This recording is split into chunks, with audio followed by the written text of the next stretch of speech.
Okay, should I start? Yes, go ahead. أعوذ بالله السميع العليم من الشيطان الرجيم بسم الله الرحمن الرحيم والصلاة والسلام على سيدنا محمد وعلى آله وصحبه أجمعين ربي اشرح لي صدري ويسر لي أمري واحلل عقدة من لساني يفقه قولي السلام عليكم ورحمة الله وبركاته. We've been talking about some general issues in Islam.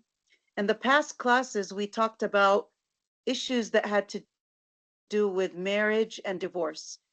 Today, inshallah, we're going to be talking about one main issue, and it's one of those accusations that you always hear them talking about when it comes to Islam. True, today we were supposed to talk about how inheritance is in Islam and how the testimony of the Muslim woman is and about slaughter in Islam. But today, inshallah, I chose to talk about how Islam spread, and inshallah, next time we'll go back to those issues. Actually, in Dr. Bilal Phillips' book, when he talked about how Islam spread, he talked about it very in a few words, actually.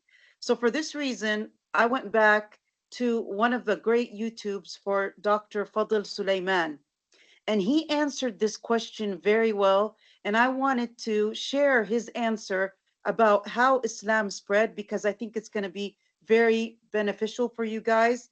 And I think he came up upon a lot of good points that you can use when you're talking to non Muslims in terms of this accusation. So, actually, what we're going to be talking about today is one of Dr. Fadl Sulaiman's episodes when he talked about Islamophobia, and he answered this question: how Islam spread. Okay, so this is going to be our topic for today.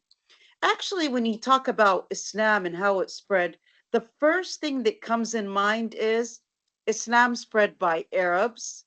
You know, we have to keep five main things into consideration. These are the five things that come up when you're talking about how Islam spread. I'm talking in terms of the point of view of a non Muslim. The first thing that comes up is an Arab.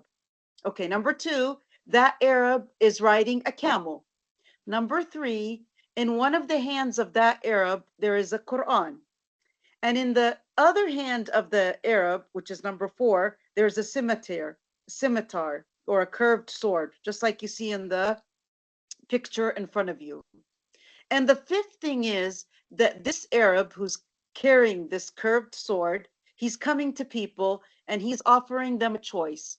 Either you accept Islam or you lose your head. So those are the five main things that come into your mind as a non-Muslim when you think about how Islam spread. So let's see, is this viewpoint on Islam spreading, is it correct?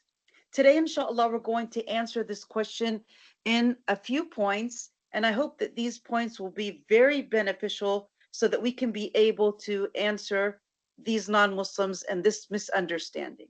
Before I start off with these points, I want to mention something very important, which is any person that wants to make da'wah really has to work on themselves. If you're going to notice right now, the points we're going to be talking about, you're going to notice some of the points have to do with the Quran. Some of them have to do with history. Some of them have to do with geography. Some of them have to do with just common sense.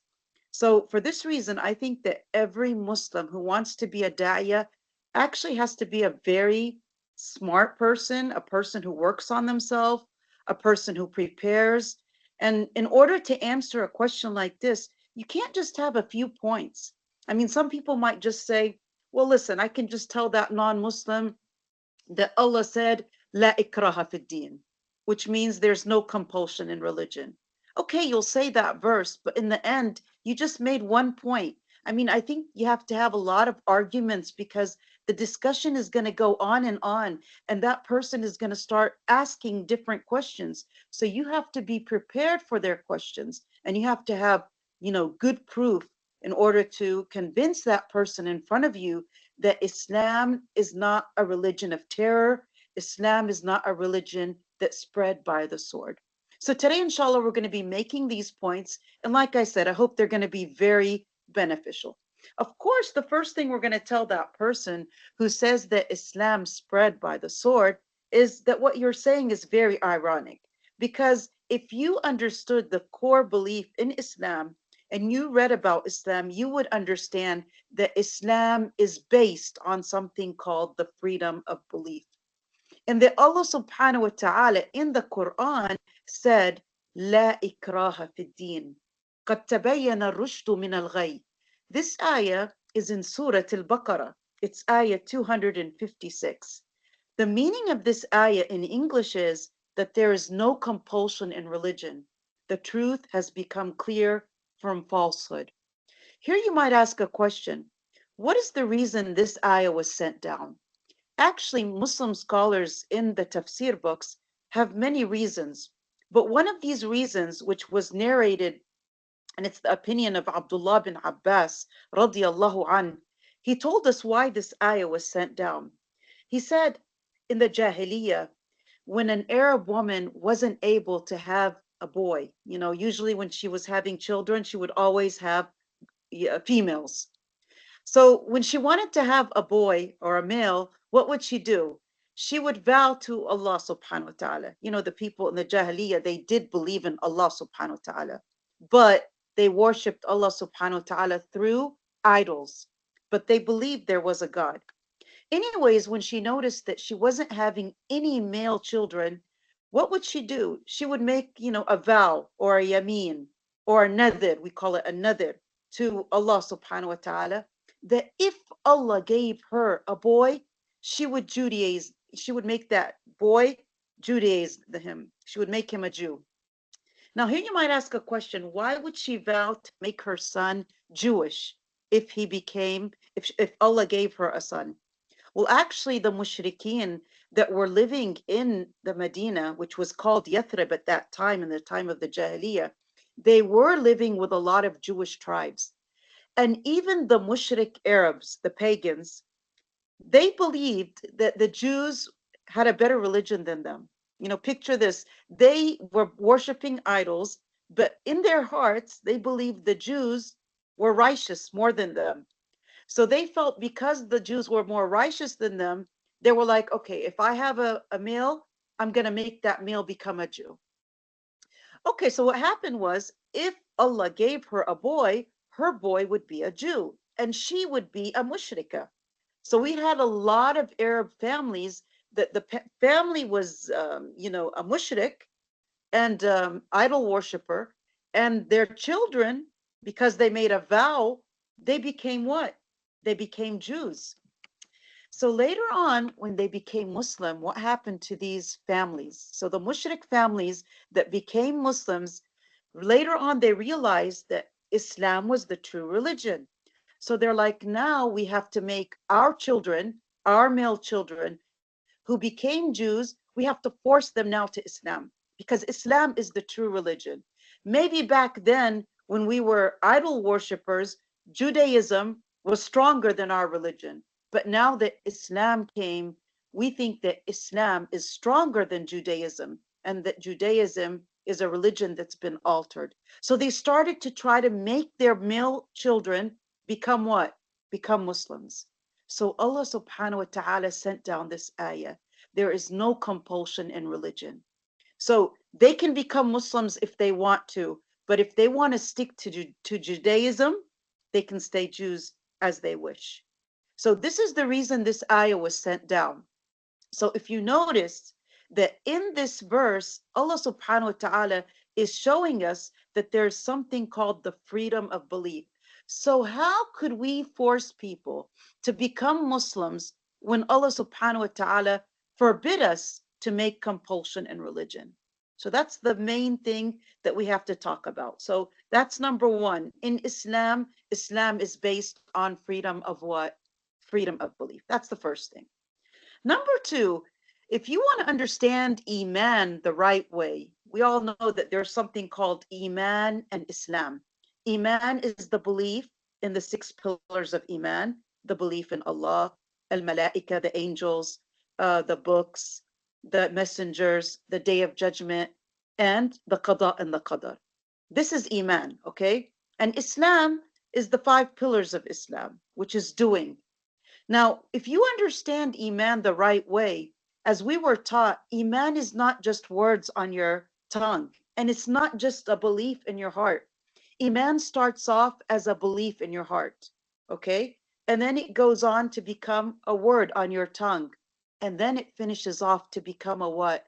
An action. So let's say that these people are true. How in the world can we force people to become Muslims when their Iman is not accepted by Allah if it's just something in the heart? In Islam, Iman is not something just in the heart or something you say on the tongue. It has to be in your heart, on your tongue, and in your actions. So, for instance, let's say, as they say or believe, let's say a Muslim man came to a non-Muslim person and told them, listen, I'm going to put the gun to your head. You have to say, I believe that there is no God but Allah and that Muhammad sallallahu alaihi wasallam is his prophet. All of a sudden, we saw that person uttering these words. He said, I believe that there's no God but Allah and that Muhammad is his prophet. Does that make that person a Muslim? No, because they only said it on the tongue. And Iman starts in the heart, then the tongue, and then in your actions. Let's say that there was this non-Muslim person who came and wrote an affidavit, and he wrote in it that he is a Muslim, and he signed it, and he even notarized it, okay? And he put his ID, and he put his number, and he put his full name, and everything. And he even had witnesses to see it. So he wrote like a paper to prove that he's a Muslim. Would that make him a Muslim? No, of course not. Because Islam is a religion, like we said, that starts off in the heart, then goes to the words, and then ends up in the what? In the actions. So of course we cannot consider a person that just says La ilaha illallah Muhammad Rasulullah a Muslim. And there's another thing we have to understand, that for Allah subhanahu wa ta'ala to accept our deeds, there are 2 conditions. All of us know this. I mean, we all know that our life is worship to Allah subhanahu wa ta'ala. Well, how is Allah going to accept our worshiping? There are 2 conditions. The first thing, that it must be sincere to Allah, so Allah subhanahu wa ta'ala. And the second thing is that that thing we're doing has to be according to the Quran and the Sunnah. So we can't be doing something haram and consider ourselves as being doing worship to Allah subhanahu wa ta'ala.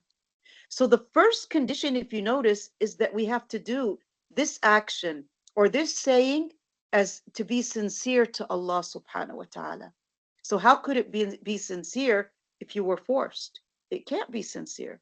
This is ikhlas, and ikhlas can only be if you do it from yourself, when you're really convinced. You believe it in your heart, you utter it on your tongue, and it becomes a reflected action in your life. So this is exactly what Iman really means, okay? So you cannot be forced to become a Muslim because Islam is an action of the what? An action of the heart. That's the second thing. Number 3, the people that say that Islam spread by the sword, actually this contradicts the ayahs or the verses in the Holy Quran.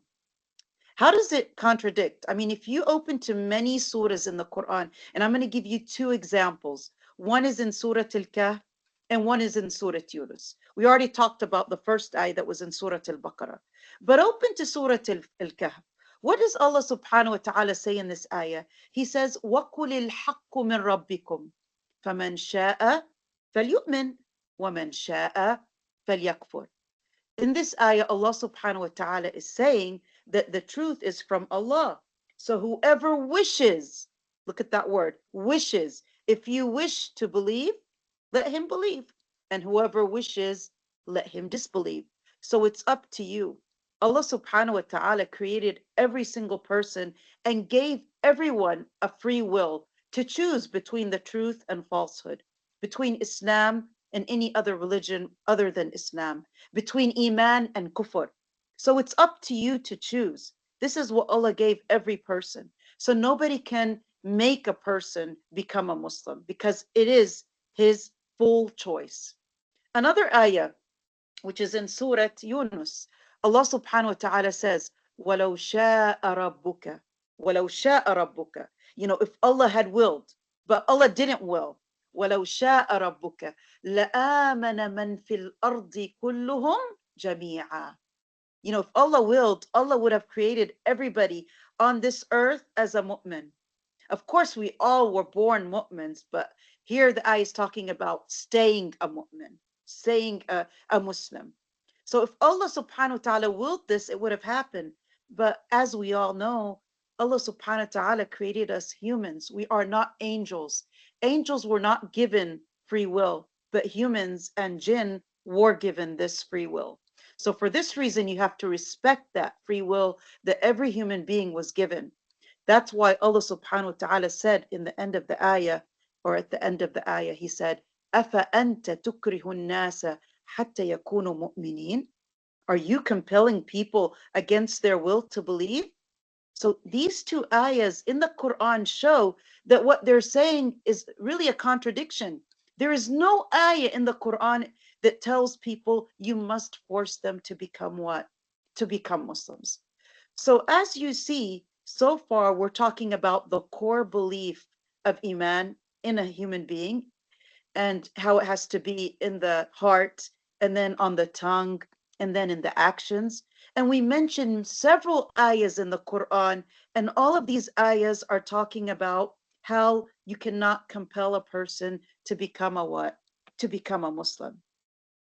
Right now, let's go on to another point that's very, very important to prove to these people that Islam did not spread by the sword. And now we're going to talk about what? History. And like I said, when you want to talk to people, like if you're going to talk about something that has to do with science, you have to be good at science. If you're going to talk about something that has to do with history, you have to be good in history. You have to be good in the Arabic language. So for this reason, I think that a person that is going to be a da'iyah, that person has to be a well-rounded person. Actually, you have to have good knowledge of a lot of things in order for you to be able to convey the message clearly and to get rid of all the misunderstandings these people have. Let's go on to the fourth point. Now, actually, when somebody says that, Islam spread by the sword, let us first understand what does it mean to say that Islam spread by the sword. It literally means that there's an army, in their case, they're saying it's a Muslim army. So there's a Muslim army that's going to invade a country, and this Muslim army is going to force the people that they occupied to embrace Islam. Okay? So this is what it actually means. This is what it literally means. You invade a country, you occupy it, and then you force the people to embrace the religion of what? Islam. Okay, so this is what you guys are saying Muslims did. But let us go to history. Let's go to the past, and then we're going to come to the present. And let us see who was the occupied, who occupied who, and did Muslims make people become Muslims as you guys are claiming? Let's start off from the past, you guys. Let's start off from the Mongols, the Mongolian Empire. You guys all know who invaded who. I'm asking you guys, did the Muslims invade the Mongolians or the Mongolians invaded the Muslims? Who invaded who? Yes, you can speak, whoever wants to speak. Muslim to he invade or Yes, invite. Sister Amatullah. We're talking about the Mughal. Okay, again, the Yeah. Mughal. Who occupied who? Did the Mughal or the Mongols, did they occupy the Muslims or did the Muslims occupy the Mongols? At the beginning, the Mughal. Yes, of course. So Mm. the Mongols are the ones who occupied the Muslims. Let me show you guys something. I want you guys to look at the Mongolian Empire. The Mongolian Empire it lasted for 162 years. Look at the red part on the map, okay? Look at how big the Mongolian Empire was. And the Mongolians were from Mongolia and they were from parts of China. We So can't the see. Mongolian Empire, yes, Sister Amatullah, We تفضلي. can't see it. We can't see the map. Do you We see it? only see, no. We see only the PowerPoints. Yes, I'm on the PowerPoint, but now the PowerPoint, there's a picture now. Do you see it? No, I see only this Faris with sword. Yes, yes. Okay. You see the Mongolian Empire, Genghis No. Khan? No, I don't see anything. Only Really? No, only we just see the page that says 7, how Islam spread. We will be responding to the following. Oh, so I've been talking the whole time and you haven't been seeing anything? No, about the Oh, map. You told us the empire of Mongolia. We don't see. Yeah, it. I think, can you go to the next slide? Okay. Now, do you see anything? What do you guys see now? Same page Yes. you put it. same page. What does it say at the top? How Islam spread. Oh, but I've been moving around, so you guys haven't been seeing anything? No, the same picture. Same page. Hmm.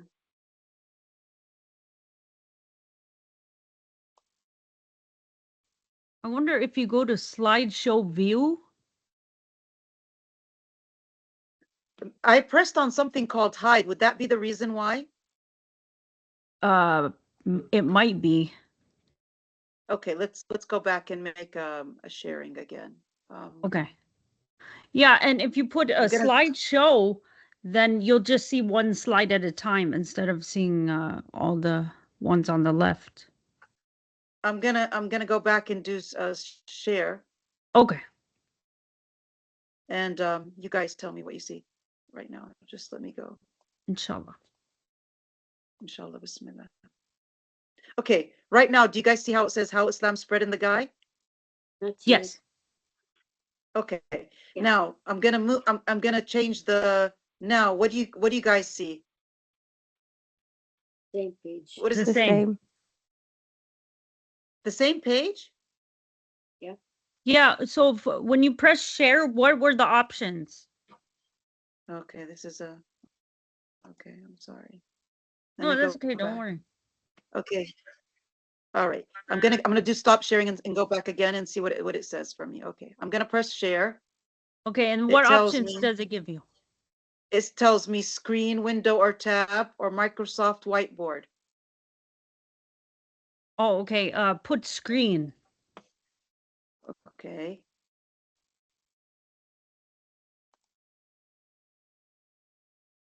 Okay, now I've got Chrome tab, window.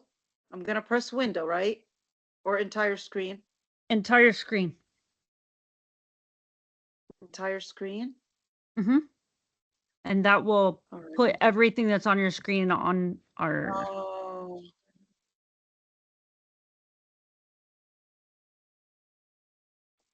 Now, do you guys see something? We see the guy. Number Okay. 7 or slide 56, Yani. Okay, now I'm gonna change it. Now, do you see something new? It's the same. Oh, this is That's so w- bad. That's weird. Yeah.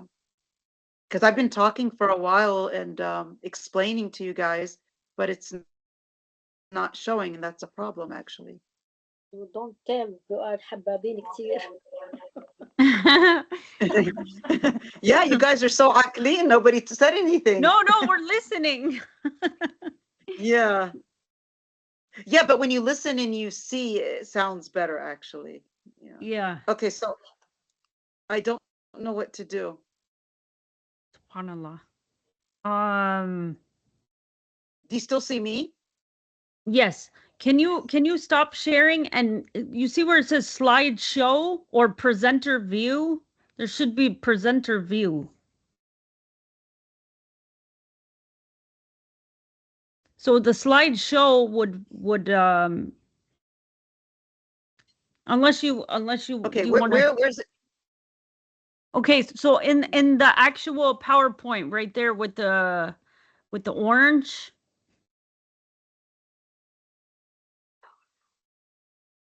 You see where it says next to animation slideshow? Yeah, but where is it? I don't see this. Where would I find it? I don't see that. Okay, so there's file. Is it in more? I see chat. I said chat. I have to go to the OneDrive? Is that what you're saying? The the PowerPoint. The PowerPoint is on the window. It has nothing to do with the. I didn't get it from the OneDrive. Oh, okay. Do you want to try to share it as a window? Yeah, that's what I was doing the whole time, and it wasn't showing. Oh, okay. SubhanAllah. Yeah, I was doing it as a window. See, right here it shows for me, but I don't know why it doesn't show for you guys. This is weird. Yeah, that's weird. Well, how did the first slide come up then? Isn't that a good question to ask? I mean, how did you guys see the first slide? I don't know. We just saw it. SubhanAllah. I'm not exactly sure. SubhanAllah. Now you still don't see anything? Oh, we see the guy with the sword. Yeah, that's not changing. No. لا حول ولا قوة إلا بالله. إحنا حلوين على الزوم يا حبايب. والله إحنا حلوين على الزوم. مين افترى I علي؟ think the Zoom is a way better مين افترى because we علي؟ don't have problems. Yeah, wait, you're so clear. Yeah, I am. Okay, but let's just figure this out. You can't take over.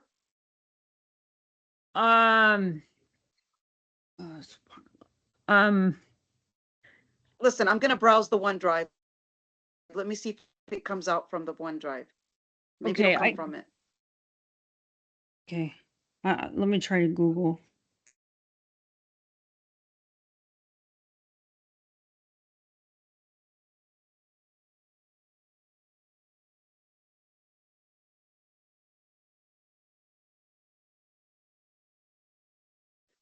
Listen, it's you know where it is. It's if you can bring it, it's chapter 4. I Oh, it changed. if you can It get changed. it changed now. Yeah. Okay. Okay, so now you guys see it says on the top, this is Click, ironic. click. Yeah. Yeah. SubhanAllah. Now it's Okay, moving. now do you see on your screen right there where it says slideshow? It says file, home, insert, draw, design, transitions, animations, No. and slideshow. No, I don't Press- see any of this. I don't see any of this. You don't see any of that in the orange? Okay, never mind. Keep going. Khalas. We're good. Alhamdulillah. Okay. But now you guys see it, right? No, because you must have clicked back. I didn't click anything. Yes, I we didn't. see it. Yeah, You that's see it. it now moving, right? Yes. Okay. Listen, I'm gonna make a 5-minute like go over what I said because now you're seeing the slides, okay? I'll say it fast though, okay? Okay. So I can Just get back make to where I sure, was like talking. just make sure it's clicked on there, Yani. Yeah, I will. Okay. Okay. No. Okay. Bismillah. What I was talking about is when we're talking about how Islam spread, like we said, when non-Muslims hear about how Islam spread, the things they keep in mind are that we're Arabs, we're riding a camel, we've got Quran in one hand, we've got a sword in the other, and we're making people become Muslims. And if they don't, we're gonna chop off their head. Okay. Now we're gonna answer this claim or this accusation in certain like numerous ways. The first way is we're going to tell them the ayah, La ikraha fid din. So in this ayah, Allah subhanahu wa ta'ala said that there's no compulsion in religion. This ayah is in Surah Al-Baqarah, ayah 256. And I told you why this ayah was sent down. Because like I said, the Arab women who were not able to have male children, they made a vow to Allah subhanahu wa ta'ala that if they had a child, they would make that child be a Jew. So when Islam came and the Prophet ﷺ conveyed the message of Islam, and they found out that Islam was better than Judaism, which was an altered religion, In this case, they wanted to force their male children to become Muslims. So Allah subhanahu wa ta'ala sent down this ayah, La ikraha fid din. So in this case, their children had the right to stay Jews if they wished, because you cannot compel a person to change their religion. Another thing we said, and right now you're supposed to be seeing a slide that says Iman is knowledge in the heart. Do you guys see that? Do you see it? Yes. Yes. Yes.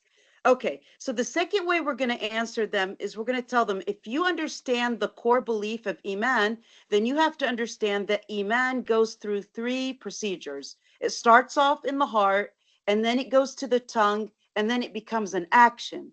So if you're going to force a person to become a Muslim, it's only going to be something they're going to say on their tongue or something they write down. So if they say La ilaha illallah, it's not considered to be a Muslim, because it didn't go through the heart and then the tongue and then the actions. So for this reason, you are not considered a Muslim if you were forced to say La ilaha illallah. And that means that none of your acts of worship are going to be, accepted.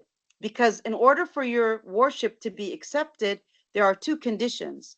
Your worship has to be sincerely to Allah, not because you're afraid of a sword or being killed. And number 2, it has to be something that is according to the Quran and the Sunnah.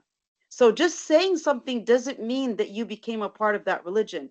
And this reminds me of Yasir ibn Ammar. If you guys remember, Ammar ibn Yasir. If you guys remember Ammar ibn Yasir, his mother, Sumayya, was the first, martyr in Islam. She was killed because she was a muslimah. And his father also was killed in front of him. And after they were killed, the mushrikeen told him, either you say something bad about Prophet Muhammad ﷺ and curse him, or we will kill you just as we killed your father and your mother. So they were beating him to death. Under this circumstance, what did Ammar ibn Yasir do? He cursed the Prophet Muhammad ﷺ. So he said it on his tongue.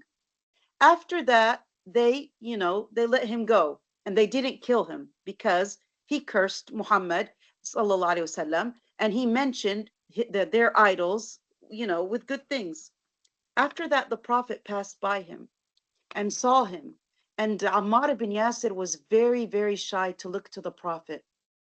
And when the Prophet asked him why he was shy, he told the Prophet that he, became a kafir because he uttered the words of kufr.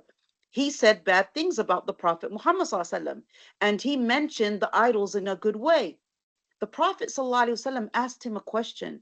When you uttered these words, when you cursed me, how was your heart? He said, mutma'in bil iman. He said, in my heart, I felt, the iman, I wasn't saying anything, and I didn't believe in what I said. Inside, I was truly a Muslim, even though I uttered words of kufr. And then Allah subhanahu wa ta'ala sent down the ayah, إِلَّا مَنْ أُكْرِهَ وَقَلْبُهُ مُطْمَئِنٌ بِالْإِيمَانِ. And this ayah was sent down to show that if a person under, weapons was going to be killed, and that person was forced to say something that was kufr, then Allah subhanahu wa ta'ala considers that person to be a Muslim, even if he uttered these words of kufr. So notice here, he uttered something on his tongue, but it didn't change his iman. So if this happens to a mu'min, then the same goes to a kafir. Some people might utter things on their tongue and say La ilaha illallah when they really don't believe it. So does that make them become a Muslim? Of course not, because iman, as I said, heart, tongue, actions. So that's a very important thing that we have to explain to non-Muslims in terms of iman, okay? The third thing I talked about was saying that forcing people to Islam is right. It contradicts the Quran. I mean, right now you should see an ayah that says, وَقُلِ الْحَقُّ مِنْ رَبِّكُمْ. Do you guys see it? Do you guys all see it right now in front of you? Yes. Okay. So Allah subhanahu wa ta'ala in many verses in the Quran, not just in Surah Al-Baqarah, we notice in Surah Al-Kahf, in Surah Yunus alayhi salam, Allah subhanahu wa ta'ala says, وَقُلِ الْحَقُّ مِنْ رَبِّكُمْ فَمَنْ شَاءَ فَلْيُؤْمِنْ وَمَنْ شَاءَ فَلْيَكْفُرْ. So Allah is saying that the truth is from Allah. Whoever wishes to believe in that truth, it's up to him. And whoever wishes to disbelieve, it's actually up to them. Because like I said, Allah created human beings with free will. So everybody's free to wish and believe as they like. Another ayah, وَلَوْ شَاءَ رَبُّكَ لَآمَنَ مَنْ فِي الْأَرْضِ كُلُّهُمْ جَمِيعًا. In this ayah, Allah is saying, if Allah had willed, notice this, if Allah had willed, then all the people on this earth would have been what? Would have been believers. But did this happen? No, because Allah subhanahu wa ta'ala created us humans. And the whole thing about the test in life is to have free will and to be able to choose between what's right and what's wrong. That's the whole test. Why do you guys, ask yourselves a question? Why are the angels not a part of this test? Because the angels don't have free will. So for this reason, on the day of judgment, Allah subhanahu wa ta'ala does not judge the malaika, the angels. Allah only judges the human beings and the jinn. Why? Because they were given free will. So Allah is saying, subhanahu wa ta'ala, if Allah willed, He would have made everybody a mu'min, but He didn't, because we're humans and He gave us free will.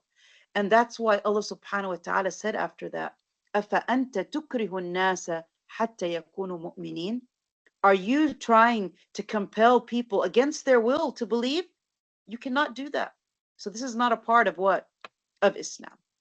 Okay, now we're going to go back to the number 4 where I reached. Okay, so now you guys see number 4 where it says, let us examine the true meaning of religion being spread by the sword. Do you guys see that right now? Yes. Okay. Yes, we do. Here we're going to talk about history. I mean, they're saying that Islam spread by the sword. Okay, so let us see. I mean, we're going to go back to history and see if this is true. Okay, so that means you have to have some knowledge in history to be able to sit there and have an argument with a person. You can't just say an ayah or a hadith, especially when you're talking to non-Muslims. I mean, you have to have more realistic proof with you. All right. So here we said, what does it mean to say that Islam spread by the sword? Literally, it means that the Muslim army, as they claim, they came to a country and they invaded it, and then they occupied the people, and they forced them to embrace religion, the religion of Islam. So let us see in history, was this true or is this a false accusation?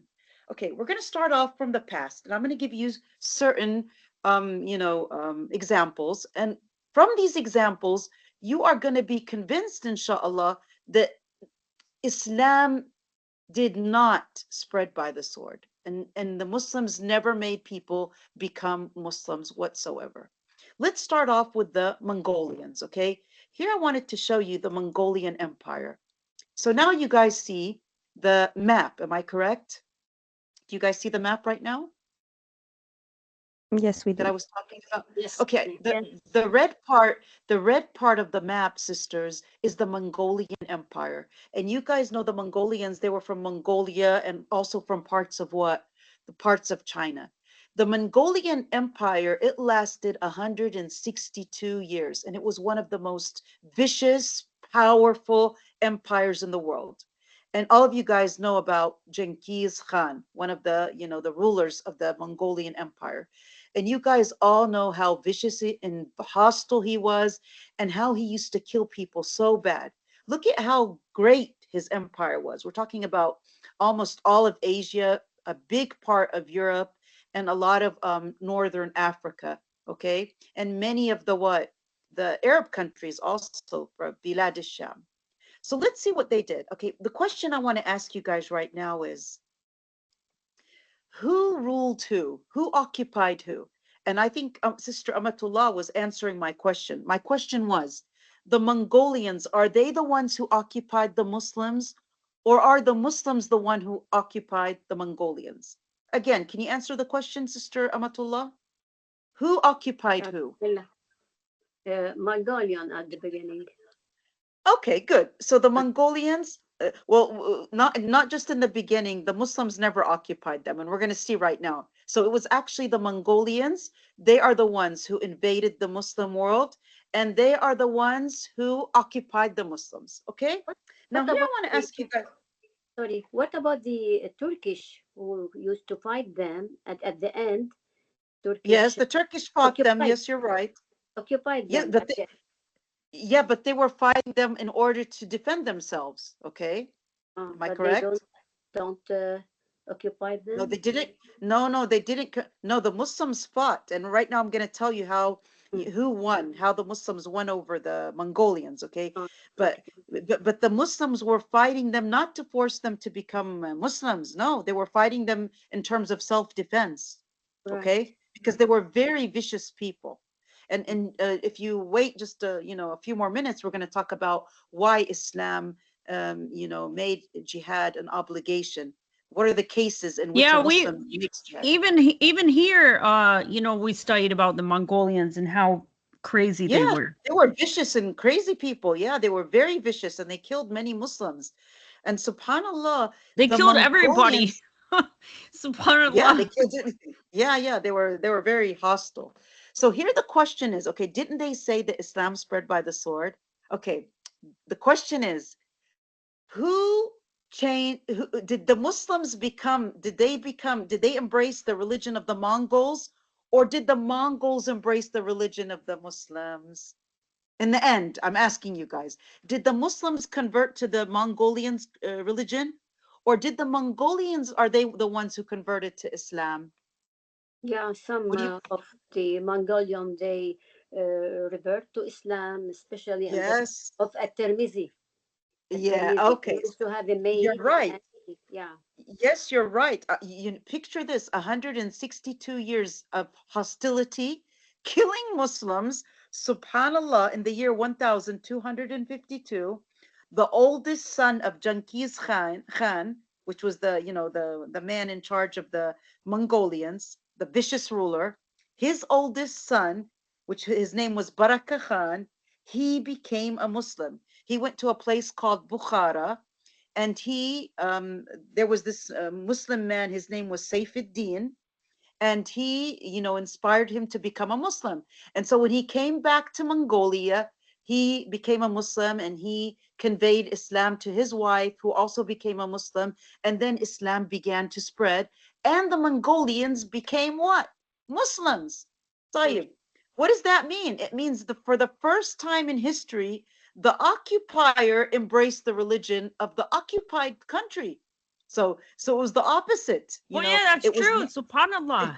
It was the opposite, right? So if we were the ones to force them, no, they became Muslims. I mean, here I want to ask you guys a question. Who was stronger, the Mongolians or the Muslims? The Mongolians, right? Yeah. So how could the Muslims force the Mongolians to become Muslims? So, even in history, nobody could come and say, oh, the Mongolians were forced to be Muslims, because it was known through history that they were the vicious people, and they were the occupiers, and so forth. They were the strongest. So how could the weakest force the strongest to become what? Muslims. Is that logical or not? Did you guys get it? We got the point. Yes, it's a very good point, isn't it? And subhanallah, here I just want to say something before we go on to another example in history. And subhanallah, you never know, these people that are the enemies of Islam, subhanallah, never give up on anybody. Really, you never know how people could change. And I'm sure that many examples, like Khalid ibn al-Walid, how he became Muslim. For instance, Umar ibn al-Khattab, when he became Muslim. Muawiyah bin Abi Sufyan, which was the leader of the Mushrikeen. Picture this, when the Prophet ﷺ opened Mecca, and we're talking about the year 8 of the Hijrah, which was after 21 years of the prophethood of Prophet Muhammad ﷺ. And Muawiyah bin Abi Sufyan became a Muslim. Hind bint Utbah, his wife, she became a Muslim.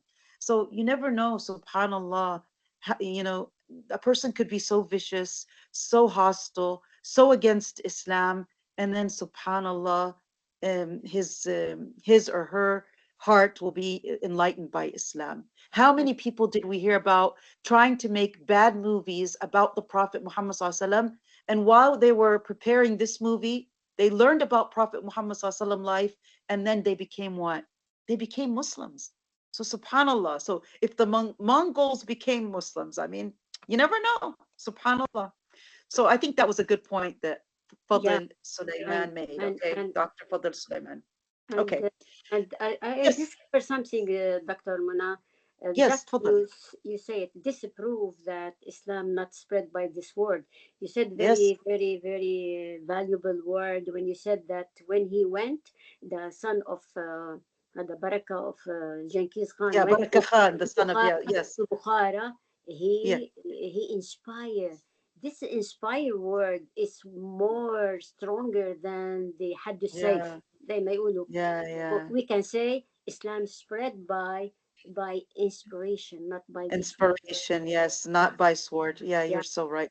Yes, yeah. you're so right. But Not by word, compulsion, but by his inspiration. Yeah. yeah, yeah, So, yeah. so he was in Bukhara, you know, his son, Barakah Khan, which was Mm, his oldest son, he was in mm, a country called Bukhara, okay? yeah, And yeah, there he met the man, a Muslim man named Saifuddin. And subhanAllah, he was inspired by Islam, and he yeah, went back to his country and he spread Islam to his wife and to other people. And subhanAllah, you know, he's the son of Genghis Khan, right? yeah, Oh, here, yeah, I forgot to tell you guys something.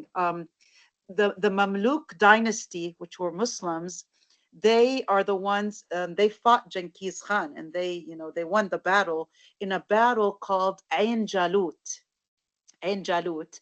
And this battle was in Palestine in a place called Bisan. It's in a place called, the Sam, battle happened in Ain Jalut. And Ain Jalut is a place or a city in Palestine today. Okay. But it's in the part that was, occupied in the 1948. As you guys all know, that Palestine, all of it was occupied by the Israelis, but it was occupied in procedures. So half of Palestine was taken in 1948, and the rest of Palestine, which is the West Bank and the Gaza Strip, was occupied in 1967. Now, Ain Jalut is a city in Palestine, but it's a part in which was occupied in 1948. It's close to one of the Muslims, a city called Bisan. Okay? So the Muslims, the Mamluk dynasty, they killed Genghis Khan and they put an end to him, actually. So subhanallah, as vicious as they were with the power of Iman, subhanallah, the Muslims are stronger than any power of evil in this world because Allah subhanahu wa ta'ala is with them. So 162 years. Here I want to say something. 162 years, you know, of evilness in the world. And after that, Allah subhanahu wa ta'ala let the Muslims, have victory against them. So here we have to understand something. We cannot sit there and say, well, when is Allah subhanahu wa ta'ala going to give victory to the Muslims? Because this is in the wisdom of Allah subhanahu wa ta'ala. We have to do our job. Many Muslims that were a lot more, had more Iman than us and that were closer to Iman, they had to go through sabr and patience, and they saw, a lot of torture. And with that, they had sabr. And when Allah subhanahu wa ta'ala willed, they were victorious over them. yeah, Okay? and it's kind of dawah, this suhubiyya, the friendship, as the friend in Bukhara that he Yeah. affected the شو اسمه هيدا Baraka, yeah, Baraka Khan. Yeah. Baraka, Yeah. affected get like the friendship between Baraka and Genghis Khan's son. Like Yeah. he said, it is صاحب ساحب and جالس Yeah. Yeah. تجالس جالس Yeah. تجالس. That means Yeah, and kind he of didn't even dawah. give up on him. Sister Yeah, Amatullah, and the kalam is for everybody. I mean, he didn't say, okay, he's the biggest son of the oldest son of Genghis Khan, that big evil guy. He didn't give up. He made da'wah to him, and he accepted it. So never say that person's not going to change. You never know. You yeah, never know where if Allah enlightens that person, subhanallah. As yeah. evil as they might seem, there Mm. could be a goodness in that person that's hidden and will show later on. Okay, so we gave the Mongol Empire, that's number one. That's an example. Okay, let's go to another example, which is Indonesia and Malaysia. Okay, now you guys know that the number of Muslims in the world right now in 2024, I'm giving approximately, it's like 2.4 billion Muslims in the world. Okay, 2.4 billion Muslims in the world. Now, if you want to see the biggest Muslim population, it's in Indonesia. Indonesia, I went, I looked it up to see the number of Muslims in Indonesia. Like there's places that say 262 million, some of them say 242 million, okay? But let's say, okay, Sorry. yeah, Assalamu alaikum. yes. So my husband was just telling me I guess he took an Islamic history class recently. Yeah. But he told me, he said that the teacher said that the Muslimin, they came as conquerors to free the people from the oppression of the rulers. Yes. Which is the total opposite of what everybody else does. Yes, yes. So how can you free people from oppression if you yourself are an oppressor? You get what I'm saying? You're oppressing people. Yeah, subhanallah. Yes. Yeah, we're going to come to that. We're going to give other, examples from history. Yes, and that's true, exactly.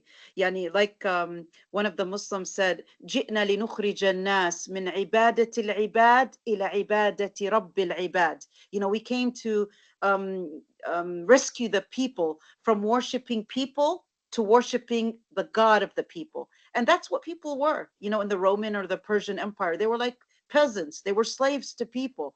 So we humans are only slaves to Allah subhanahu wa ta'ala. وَمِن جَوْرِ الْأَدْيَانِ, and the oppression of the religions, to the adl and the justice of Islam. وَمِن ضِيقِ الدُّنْيَا إِلَى سَعَةِ الدُّنْيَا وَالْآخِرَةِ. And to believe in just, they used to just have a belief in the world, in this worldly life. But Islam brought us to believe that there is a life and there's a life after death.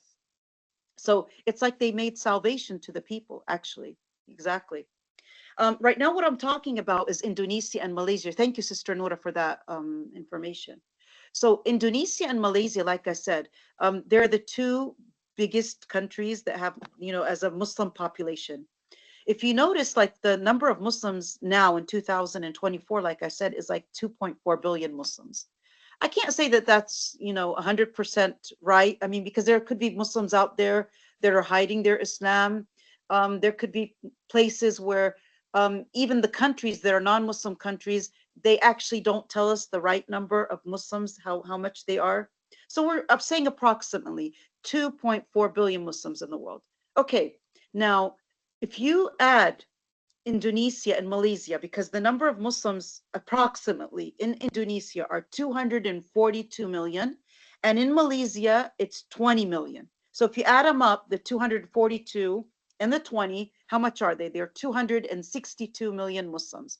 And that makes a big amount, of the Muslims in the world. I mean, picture 262 million of the Muslims, of the 2.4 billion Muslims in the world, are from Indonesia and Malaysia. That's a big percentage. Here we're going to ask a question. Indonesia and Malaysia, in the history, was it written in a record that there were Muslim soldiers that entered these countries? No. In the records, in the history records, there is nothing that shows that there were Muslim soldiers that entered Indonesia and Malaysia. So how in the world did Islam spread? You guys are saying that Islam spread by the sword. I'm giving you the two biggest Muslim countries in the world. Islam there wasn't even an army. There wasn't even a sword. There wasn't even a Muslim soldier that came to Indonesia and Malaysia. How did it reach them? Through the Muslim traders. There were Muslim traders that went to Malaysia, in order to do trading, nothing else than trading, okay? And when they reached Malaysia and Indonesia, they loved their honesty, they loved their morals, they loved their decency, and above all, they also loved their skills as merchants. And here I want to say something, when do non-Muslims look to Muslims? I don't want you guys to think that they just, respect us if we hold on to our belief. Okay, holding on to your belief and being honest and having morals, that's a good thing. But there's another thing we have to understand, that we have to show them that we are successful. Because a lot of people think that, a religious Muslim is just successful in, spiritual things. But in the world, we're not good at business. No, they found out, and this was something that they proved to them. Like they said they could turn dust into gold. They were that successful in terms of what? In terms of trading. So when they saw this successful people in the world and successful spiritual people in the afterlife, what made this made them look like role models to them. So for this reason, they accepted what? Islam. And this proves a lot of people think that Islam is just a religion for poor people. The most important thing is to be a pious person that has taqwa.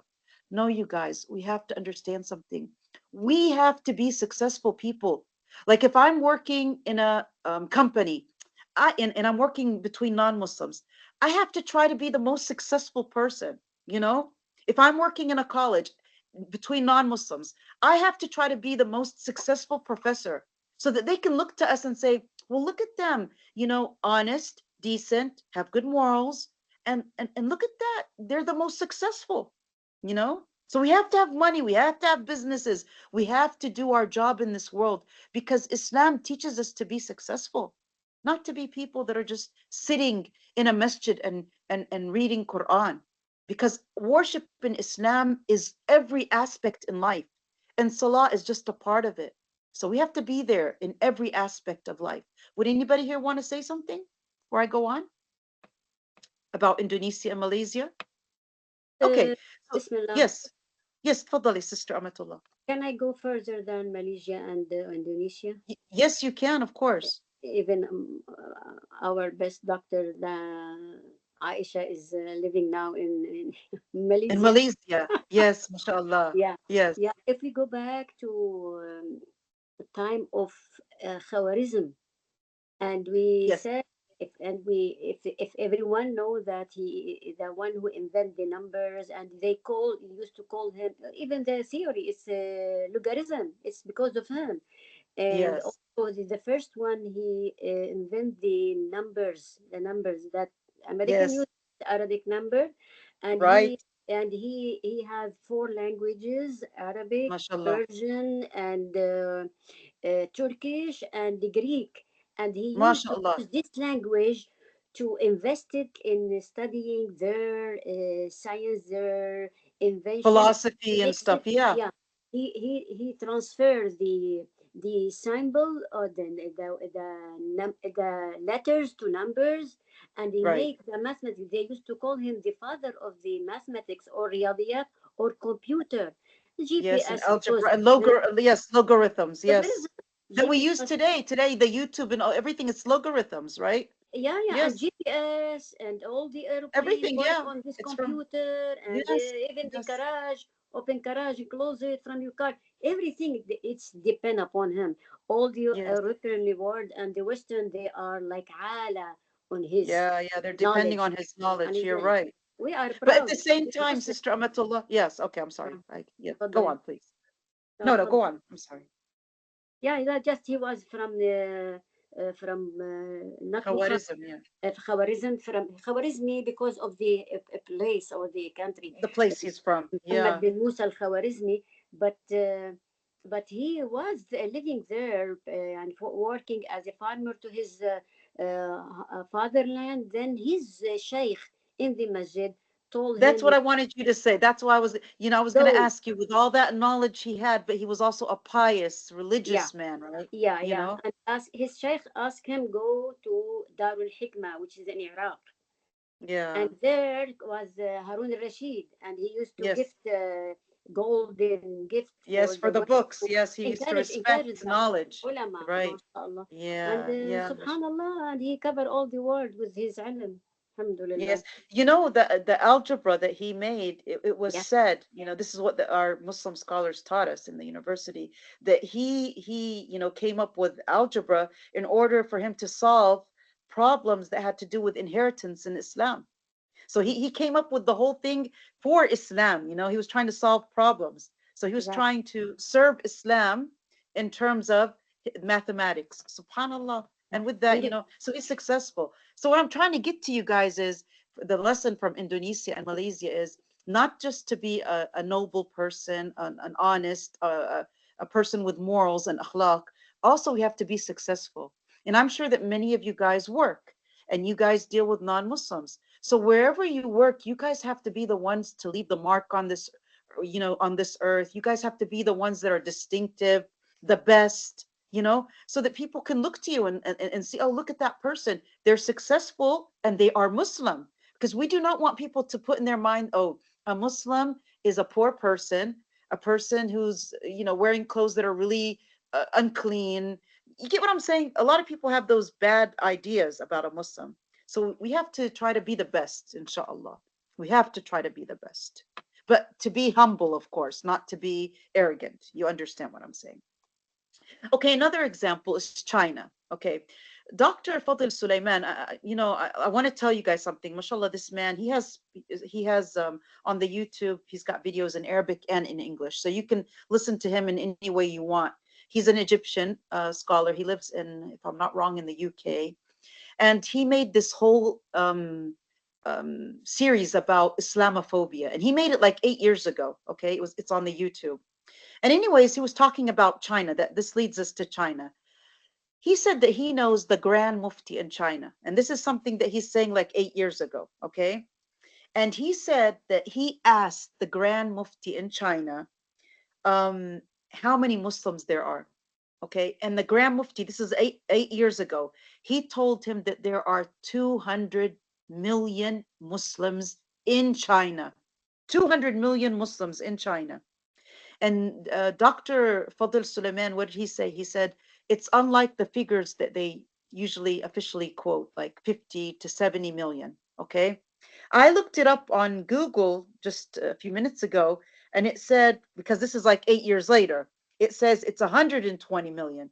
So if 8 years ago they were saying 50 to 70, and it was 200 million, and now they're saying it's 120 million, I'm sure that there's a lot of, something hidden. I think that they're like hiding it.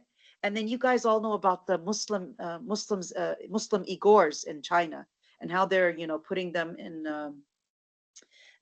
places, and then they're torturing them, and in China they're going through a lot of torture and oppression actually. So for this reason, I can't say that they are actually accurate in the number of Muslims that are in China, but I'm sure that they're a great amount. So let's say we're talking about 8 years ago, when the Grand Mufti of China said that the number of Muslims is 200 million Muslims. And of course, there's a great population in China. Anyways, the question is, did you ever hear in history, can anybody record that there was a Muslim soldier that crossed the Great Wall of China? No. So how did Islam reach China? Of course, it didn't reach by the what? By the sword. So for this reason, we've got a lot of Muslims in China, and Islam didn't come in by the what? By the sword. And you guys know it wasn't really easy to get into the China, because there was the Great Wall of what? The Great Wall of China. Here I want to tell you something that's like a story about the Great Wall of China. It's said that, when they built the Great Wall of China, they had to go through a lot of dynasties to build the Great Wall of China. It wasn't built in the dynasty of one ruler. It took a long time. And, building the Great Wall of China, the whole thing about it was to protect China from the invaders. And it took a lot of money. It took a lot of people. And if you guys look at the places where they built the Great Wall of China, they're in very steep places. And I'm sure that a lot of people, a lot of the workers died while building the Great Wall of China. So it took a lot of money, and it took a lot of human effort. Now, after they finished building the Great Wall of China, they put on every place like a, what do you call it? Like a tower, okay? And in every tower, they put a person in charge, okay? You get what I'm saying? Did you guys ever see the Great Wall of China?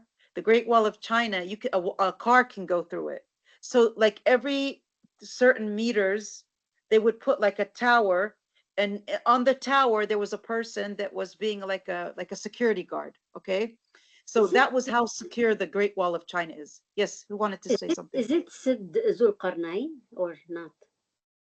Allahu A'lam. We can't say that it is the Sadd of Dhul Qarnayn, because there's nothing to prove it actually. But there are a lot of scholars that said the Great Wall of China could be the Sadd Dhul Qarnayn, or the big, the dam that Dhul Qarnayn made for Ya'juj and Ma'juj. But we have no proof actually, okay? We have no proof. So what happened was the Great Wall of China was built with towers and guards to guard it, and they did everything they could to protect their land.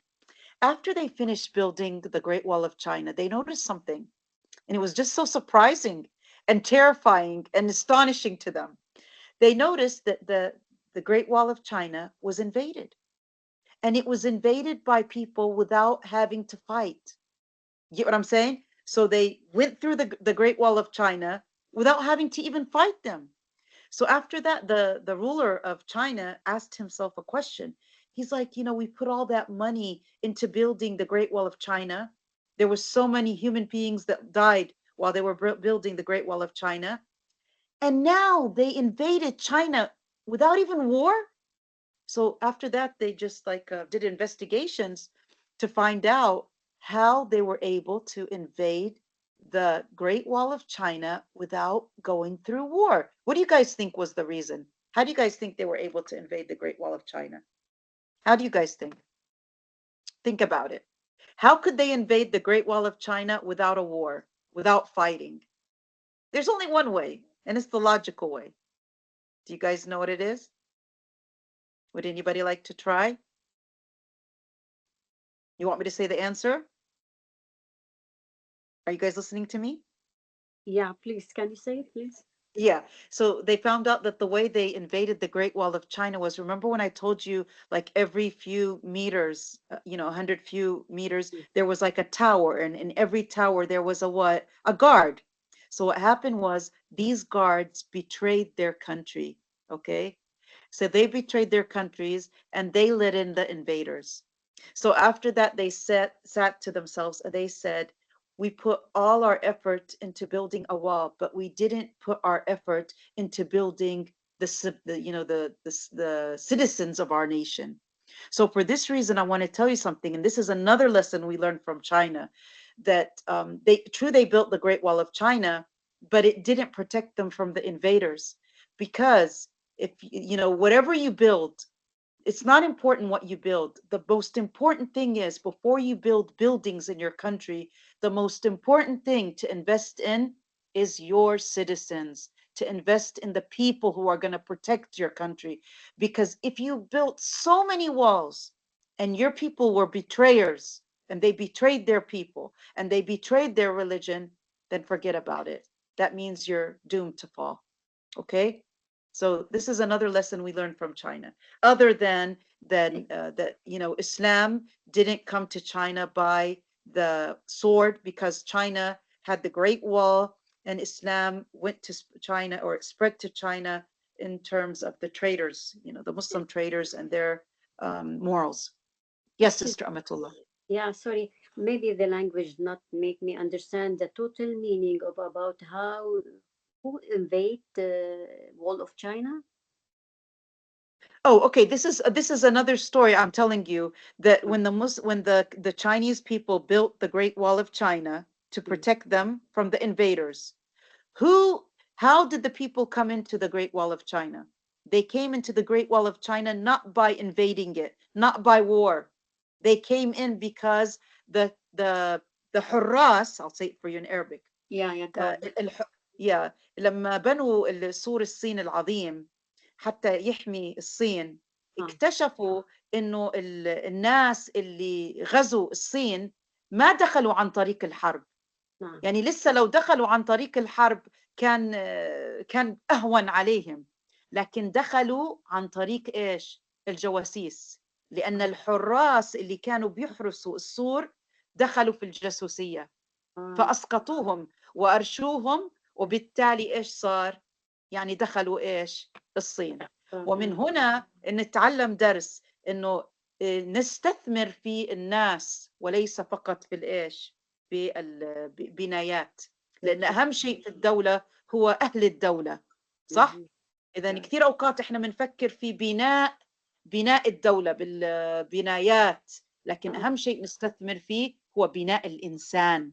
Okay?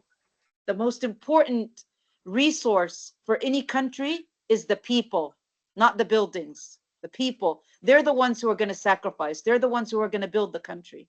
Yes. So That's why in Singapore, By the way, Singapore was a very, very, very, poor country.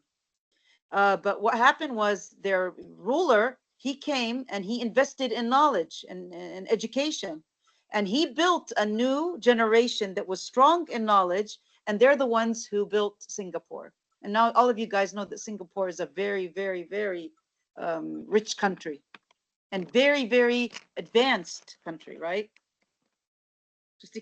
Just 1 minute, please. Let me turn this off.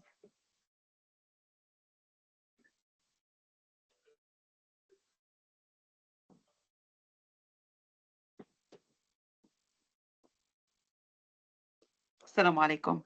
Sorry, it's my husband's alarm. It's almost Fajr time here. Okay, so for this reason, then China, Islam came to China not by war. It came to, people came to China. Islam came to China with the morals of the Muslim traders. Another example is India. Okay, India was ruled by the Muslims for more than 1,000 years. Okay.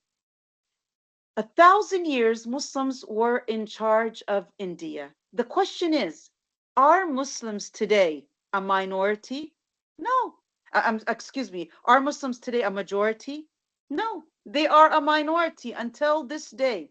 If you notice, in India, the population is 1,450,935,791 people. So let's say like 1.4 billion people. Now, the biggest religion in India is Hinduism. It's 79.8%. Almost 80% of the population in India is Hindus. Okay. Well, the Muslims ruled India for 1,000 years. How many Muslims are there in India? They only make up 14.2% of the population. They are a minority, but they're the biggest minority, okay? Because the Hinduism is the biggest religion.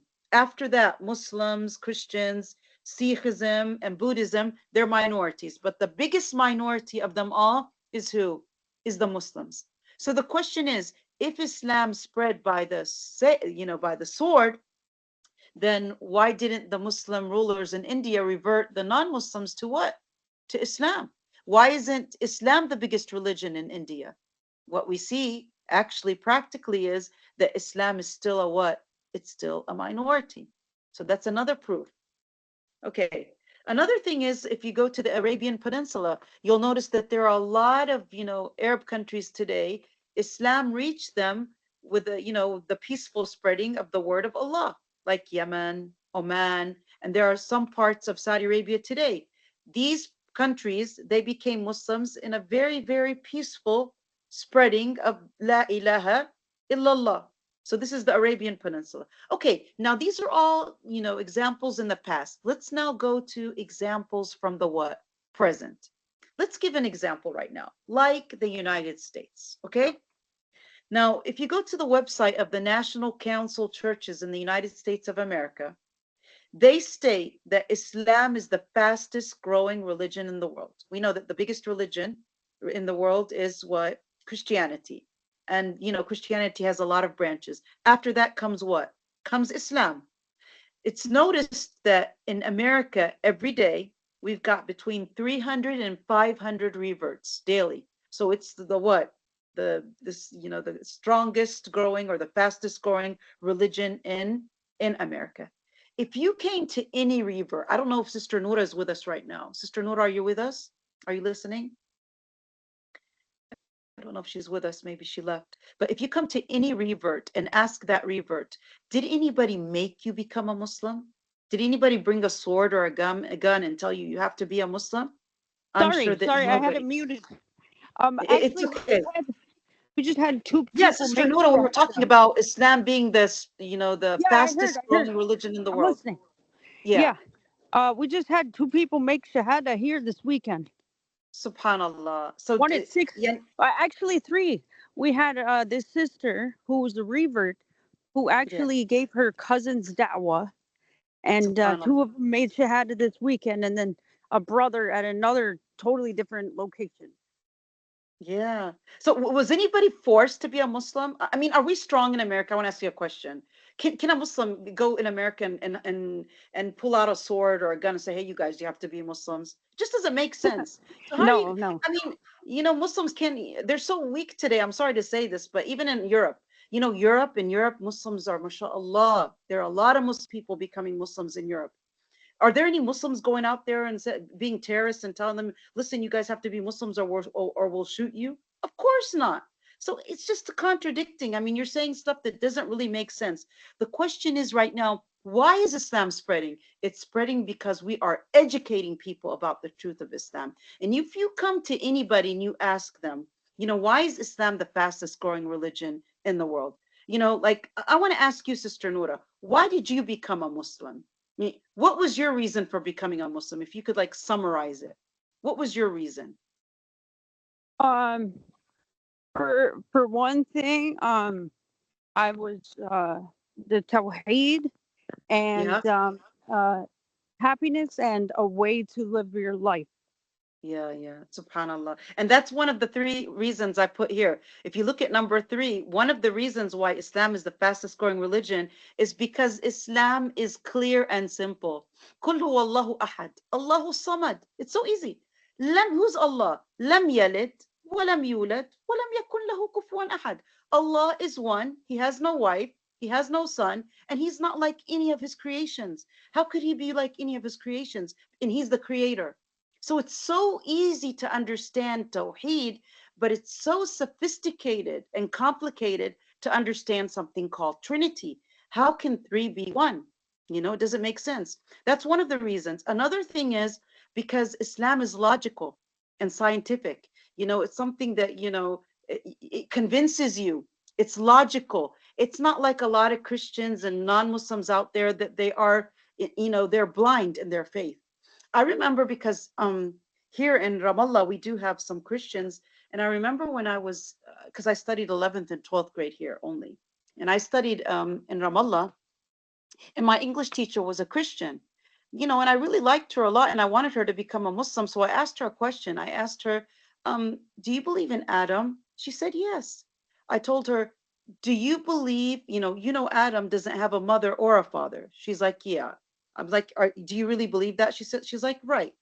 I told her, well, Adam doesn't have a mother or a father, but what do you call Adam? Do you call him the son of God? She's like, no, he's the first creation. He's the first man on earth. So I was like, okay, that's cool. Well, if you believe that Adam has no mother and no father, and you didn't say he was the son of God, well, then Jesus, he has a mother and he doesn't have a father. Okay, so what's harder for you to believe in? Adam has no mom and no dad, and you didn't say he was the son of God. Well, then Isa alayhi salam, he has a mother, but he doesn't have a father. You know what she said to me? She's like, well, that does make sense, but I'm sorry, but that's the way my parents, I was born.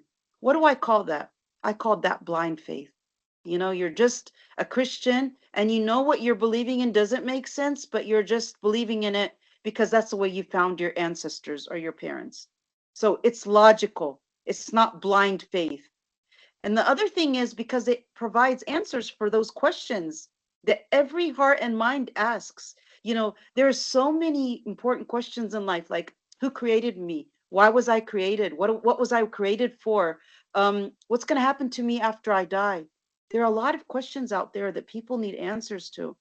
And if you don't reach those answers in Islam, then you're going to spend the rest of your life just with this theme. I mean, I believe that all those people that didn't reach Islam, their theme in life is, I'm looking for truth. So their whole life is going to be spent looking for the truth. Okay? So Islam does provide the answers for all those burning questions of the heart and mind. I remember one lady in Washington, D.C., this was like many years ago when I was young. I asked her, why did you become a Muslim? And she was from a Christian household and her father was a priest.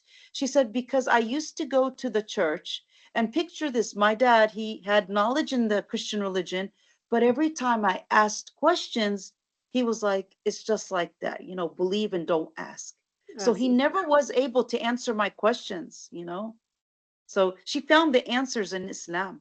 So that's why Islam is spreading, okay? Another thing is, this is a very important thing. If you read history and you read about the Roman Empire, you guys know that the Roman Empire was in charge of what? Egypt. Okay, so here we're going to ask a question. Who was the Muslim companion that opened Egypt? He was Amr ibn al-As, right? Amr ibn al-As. Now, a lot of people might be like, well, why did the Muslims go to Egypt? Weren't they waging war against the Egyptians? You know, the Egyptians were under the rule of the Roman, what? The Roman Empire. No, we have to understand something.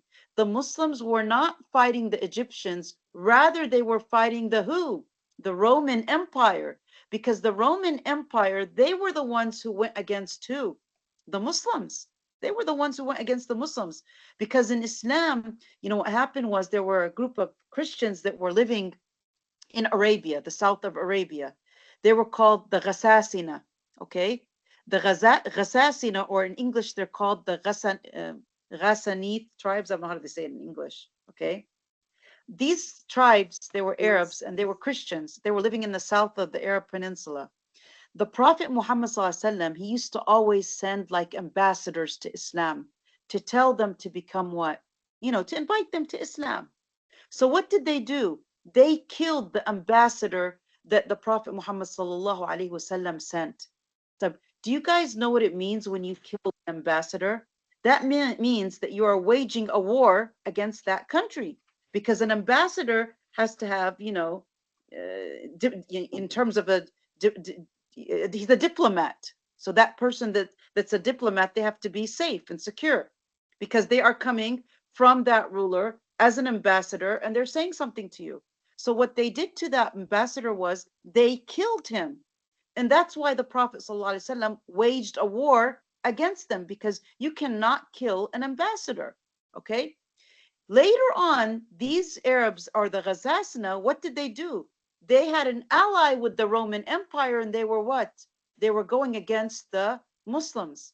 So the Muslims actually, they did not fight the Egyptians and force them to become Muslims. Rather, they were fighting with who? The Roman Empire. And after they fought the Roman Empire, if they wanted to become Muslims, they could. And if they didn't want to, that was up to them. So they fought either because the other side waged war against them, or they committed an act of war, like they did with that ambassador, like the Ghasasina did with the ambassador, and they became allies with the Romans. So the Romans were waging war on the Muslims, and they were committing acts of wars. So that's why the Muslims had to fight the Romans, not because they were forcing the Egyptians to become Muslims. And by the way, there was this Grand Duke of the Byzantine Empire. His name was Lucas Notaras, okay? Do you guys know what this Duke said? And he's a Christian, by the way. He said, I would rather see the turbans of the Ottomans. This was at the time of the Ottoman Empire. He said, I would rather see the turbans of the Ottomans rather than see the Latin mitre. I hope I said it right, okay? A mitre is a what? You see that hat that the popes wear? See the Catholic bishops or the popes wear? So he was a Christian and he felt the oppression of the Romans. So he's like, I would rather be with the Ottomans other than to be with the what? The Byzantine Empire. And even the Christians in Egypt, there were a lot of Catholic Christians in Egypt. They didn't like how the Christians dealt with them, and they were happier being with who? With the Muslims, okay? So even the people that were Christians, they were happy to be under the leadership of the Muslims, because they knew that these Muslims were the only people that weren't going to be what, oppressing them.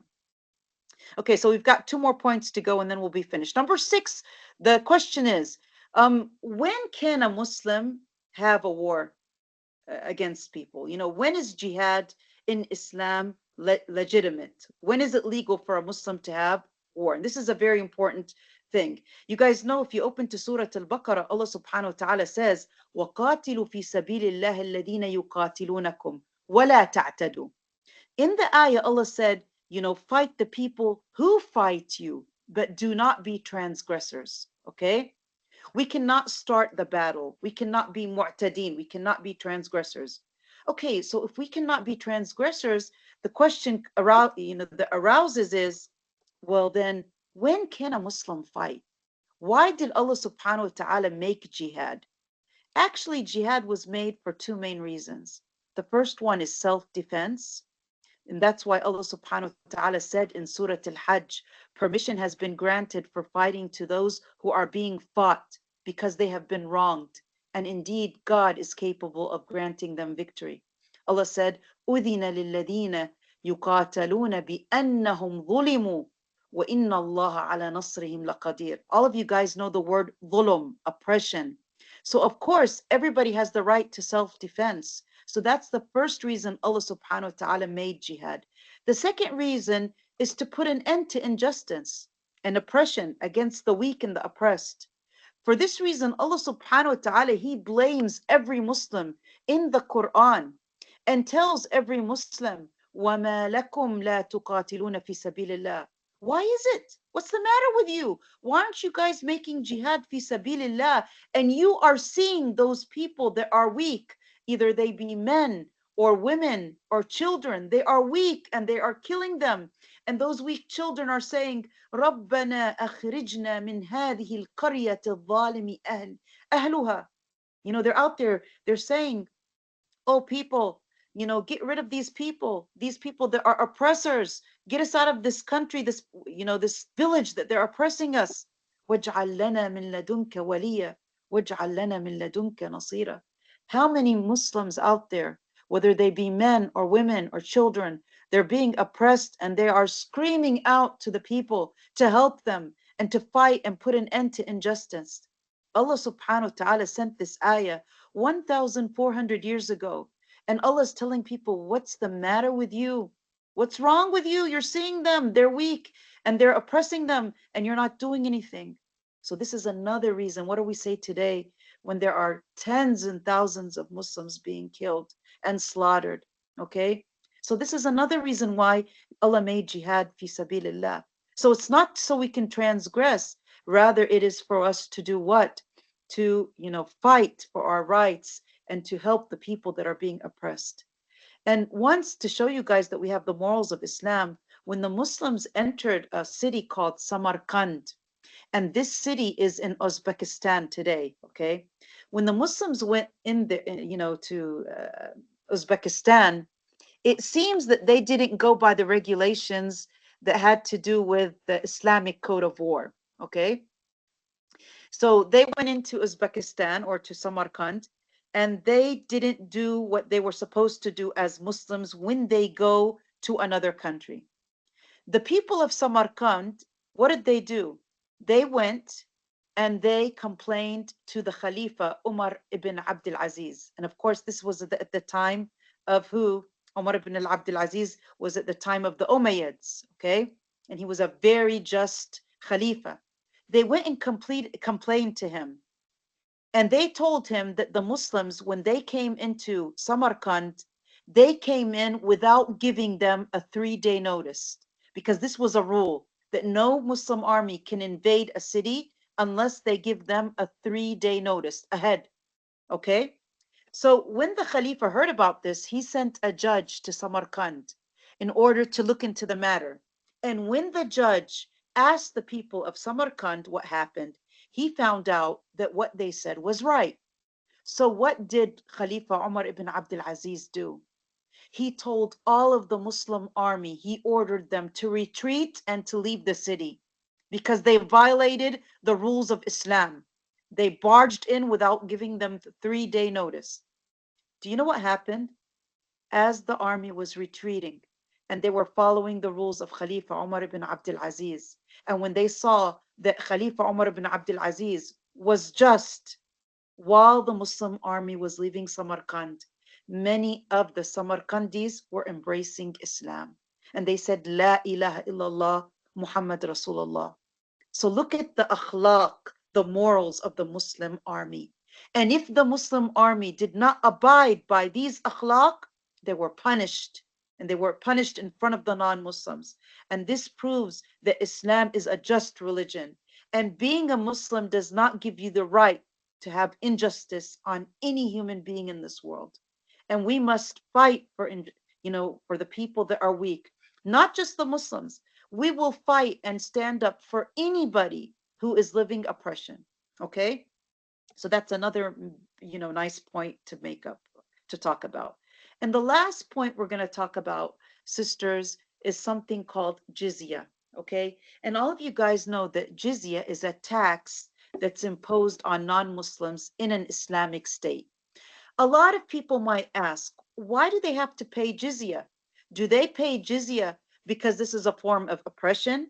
Is it a form of discrimination? Why do they not impose this tax on Muslims? Why is it a special tax on non-Muslims?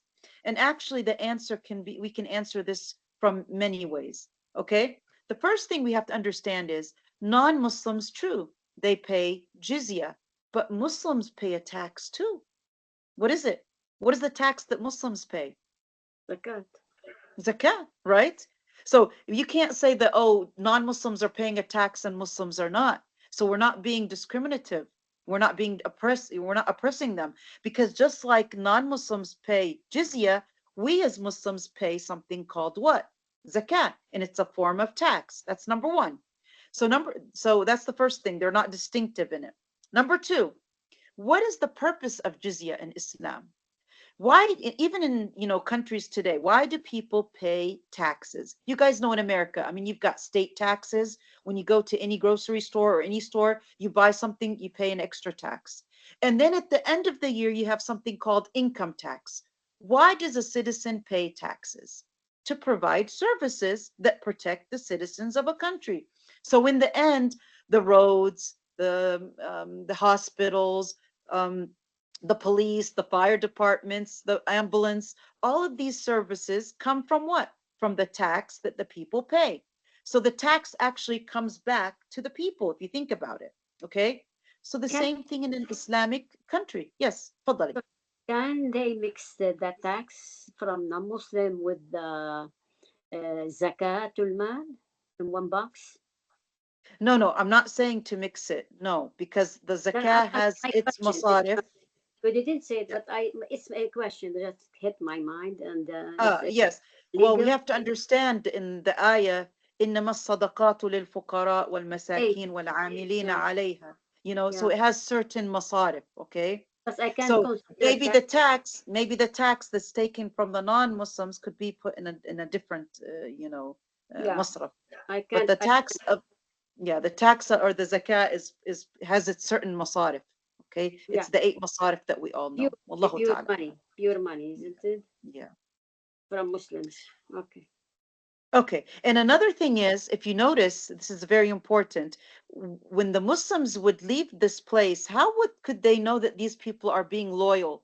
The only way to ensure that they were loyal was to make sure that these people were going to pay the jizya, because it means when you're a citizen of a country, how do you know that that person is loyal? They're paying the taxes, am I correct? So if these people are not paying a tax, that means that they're not loyal. That means that they're going to be the enemies and they're going to be fighting the people. So for this reason, it's a way of proving that they are being loyal. Another thing that we have to understand is that when the Muslims came to the countries that were, under the Roman Empire, they were paying taxes in the times of the Romans, okay? So now when they became under the entity or the authorities of the Muslims, now they have to start paying the taxes to who? To the Muslims. I mean, they can't pay to the Romans and the Muslims at the same time. There are no two authorities at one time. So when the Muslims had authority and they fought the Romans who were waging war to the Muslims, what happened? Now, in this case, now they were only going to be paying to who? Only to the Muslims. And by the way, if you notice, the taxes that they were paying to the Roman Empire were way more than the taxes that they were paying to the Muslims. All right. So these are the main things that we want to talk about jizya. Another thing I want to say for you to you guys, I guess it just got um, by mistake. I don't know how it got deleted or something, but I can tell you this, okay? Another thing is we have to understand that who pays the jizya? The ones who pay the jizya are only the men, not the women, not the children, and not the people that, are not physically able to be in the army. In Islam, why do they pay the jizya? It's a tax they pay because they cannot be in the army. So it's like a type of, you can say, security for them, because in the Islamic State, the Muslim army is going to be protecting all the citizens in that state. So what happens is, if that person is a non-Muslim and he wishes not to be in the Muslim army, well, in return, you have to pay a what? You have to pay a tax so that you are getting the security. So, but if that person, that non-Muslim, wants to be a part of the army, they will not pay the jizya. So, like I said, paying the jizya is only for you to get the what? The security of the army. If you wish to be a part of this army, then you do not have to pay the what? You do not have to pay the jizya. And that proves that the jizya is something, is a tax for security. It's given to the Muslims in order to the army to protect you. It's not because you are a non-Muslim. It's not like a punishment because you are a non-Muslim. So it's like protection. So you're like helping the army because you're not a part of the army, and you're, paying in to support the army that is protecting you. So either you be in the army and protect yourself and your people, or you're not in the army and you pay something called the what? Called the jizya. Okay, Yeah. so that's a very important thing. Yes. Yeah. Question. Yes. Can we say as Muslim or non-American people, Yeah. what you pay it like as a jizya, this the tax and the insurance and all this Yeah. stuff? Can we call it is jizya because we use this land and they use their يعني nizam, and they protect, and they like the police he took his salary uh, from the taxes we paid, or because he يعني apply the rules to keep us in safe like this. Yeah. But well, let me tell you something. Jizya is something that a Muslim state takes from a non-Muslim. Okay. What Uh-huh. we see today in the West is not called jizya. And jizya is a technical Islamic term, and it has its technical Islamic, conditions. So we cannot use jizya for tax today that's taken in the West. Okay. Uh-huh. But because I want to try to make it clearer to you, I'm trying to look up the best word that can, relate to jizya. So that's why I called it a what? A tax. I'm trying to say that even in the West, they take taxes from people. Am I correct? Don't they Right. take income tax and they take state tax? And nobody says anything because they know in the end, this tax is going to come back to who? To the citizens, right? So Right. why are you making fun of the jizya, which is a tax in the Islamic State, right? So in the end, it's going back to the citizens that are living in this Islamic State. I'm thankful for your question because you reminded me to say something else, which is today, we don't have any Islamic states. We have to understand that. And today, even in the Islamic countries, you notice that even non-Muslims are part of a what? Are part of the army. So in this case, if they are a part of the army, they do not pay the what? Jizya. Am I correct? Like if you go to Right. Egypt, if you go to Lebanon, you'll find that the people that are in the army are not just Muslims, they're even Christians. Am I correct? So Mhm. for in this case, because in our countries we have multi faiths and everybody is in the army. So in this case, no, there is no jizya. And like I said, we have no Islamic states today, anyways. We do have Islamic countries, but we cannot say that they are Islamic in terms of the literal meaning. An Islamic state that has the Islamic what? Islamic Sharia. So as you see, the jizya is not a punishment for them being non-Muslims. Jizya is a tax that they pay only if they can. I mean, if a person, can't pay the tax, like in terms of financially, they don't have the money. The man doesn't have the money to pay it. He doesn't have to pay it. Okay. And it's only it's only an obligation on the man who can be a part of the army. So women don't pay it. Old people don't pay it. Children don't pay it. Only the man who can be in the army. So if he's in the army, he doesn't have to pay it.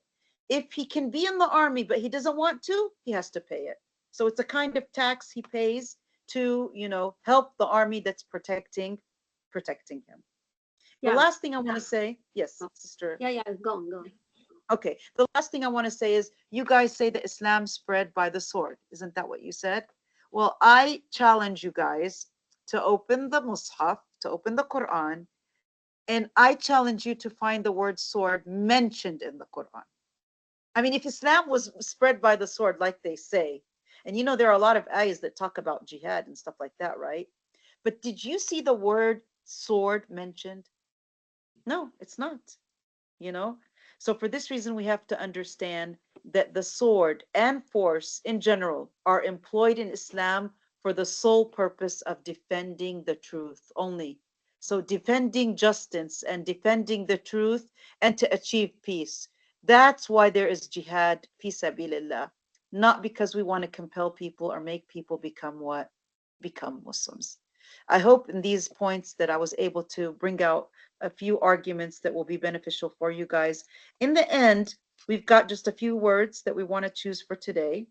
The 7 words that we chose for the English technical terms are inheritance, illegitimate, I think I said it right, illegitimate, right?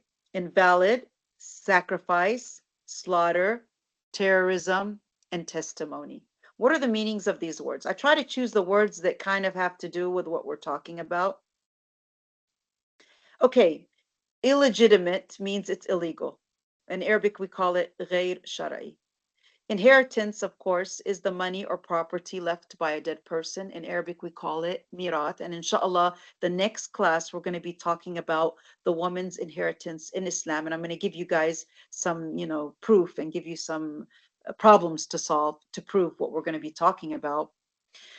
Invalid means it's the opposite of valid. And when something's invalid, it means it's not correct. In Arabic, we call it batil. Sacrifice means tadhiyah, and it means offering something to Allah subhanahu wa ta'ala. And sometimes we sacrifice a sheep, as it is in Eid al-Adha. And that brings us up to another word, which is to slaughter. And slaughter, like to slaughter an animal, a sheep, a chicken, a goat, whatever. It's called in Arabic dhabh, and it means to kill an animal for food. Another word is terrorism. And as we all know, Islam did not spread. It's not a terrorist religion. It's not a religion of terrorism. Terrorism means the use of violent actions or threats designed to cause fear among ordinary people. Like we said, we do not do something called irhab or terrorism. We defend ourselves. We want justice for all people, and we defend the people that are weak. But for us to be transgressors, of course, we are not terrorists. We are fighting terrorism, actually. Number 7, testimony. A testimony is a formal declaration or affirmation. In Arabic, it's called shahada. Next time, inshallah, we're going to be talking about the testimony of a Muslim woman. We're going to be talking about slaughtering animals in Islam, and we're also going to be talking about inheritance in Islam. These are the 3 issues we're going to be talking about, and inshallah, we're going to be finishing the general issues of da'wah in Islam. I hope we all benefited from this class today. Does anybody have any questions? Yeah, Bismillah. Okay, I thank you all, and I'm sorry I tried to make that was a very good class, mashallah. Yeah, it's full of information. Yeah, and I want to tell you guys, if you guys go to Dr. Bilal Phillips' book, with all my respect, but he only answered it in like 2 small points. That's what made me go, I want to tell you guys something. I went to Dr. Fadl Sulaiman's YouTube, which was like 16 minutes. Okay. And then I put all these points for you. You get what I'm saying? So if any of you guys want to make these arguments, you don't have to go and sit there and write them down. I did that for you. It took me like probably 2 or 3 hours to write it all down. Okay. So inshallah, if this subject comes up, then you guys can just say the things that we were talking about. And this way I feel that inshallah I gave you a thorough answer, not just a very brief one. That's why it took up the whole class, because it is one of the biggest accusations against Islam, that we are terrorists and that Islam spread by the sword. So I wanted to give it, some time. Inshallah, next time we'll be talking, like I said, about slaughtering and testimony and inheritance in Islam, and we'll wrap up the 4th chapter of this book, inshallah. I thank you guys all. Yes, tafadali. Bismillah. If today mashallah, you explained very briefly about 2 hours about Islam didn't spread by this world. If this is the issue, why since like 40 years they keep put like the title of Muslim terrorism. Any bomb, anything happens, terrorism, because Muslim they are terrorism. How we get this تهمة هذه تاع terrorism? Okay. I think this tuhma, the tuhma, or the allegation they made, or the accusation they made against us, it's because, and I'm telling you about something that I lived, ever since I was small in America, the media was controlled by a certain group of people. This is called Islamophobia.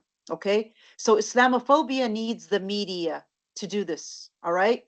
So ever since, the media was trying to portray Islam as a religion of terrorism. That's number one. Number two, even the history of Islam. A lot of things about the history of Islam, were said they were wrong. I mean, we have to understand something. The Prophet Muhammad, his hadith, sallallahu alaihi wasallam, weren't there people out there that made up hadiths and said that they were the Prophet's words, and they weren't?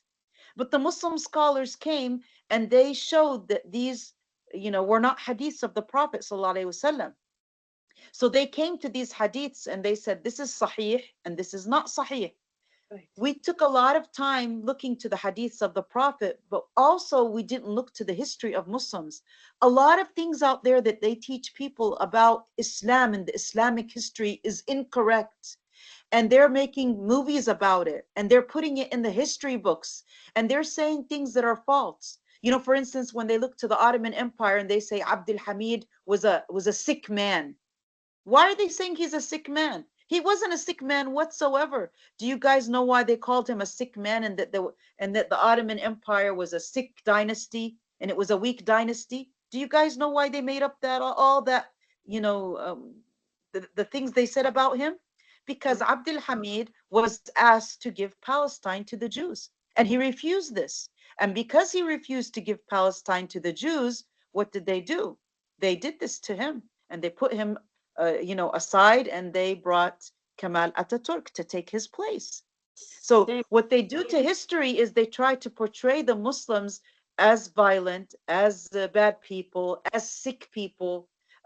Look at the movies they make about Muslim scholars. They make them like people that just want to marry more than one woman, or they're disgusting people. They make fun of them. It's the media, really. If you want an answer to your question, it's the media that's, it's conquering the whole world, the media. And number two, the ignorance of the Muslims. Those are the two reasons. The bad people, they're the ones who control the media, and the Muslims are very ignorant and they're not being good role models. But today, alhamdulillah, what's happening, because they can't control the media anymore, it's gotten out of their hands, because you've got like Telegram, you've got TikTok, you've got YouTube, and things are coming out. So people are starting to get to know the truth. Am I correct or no?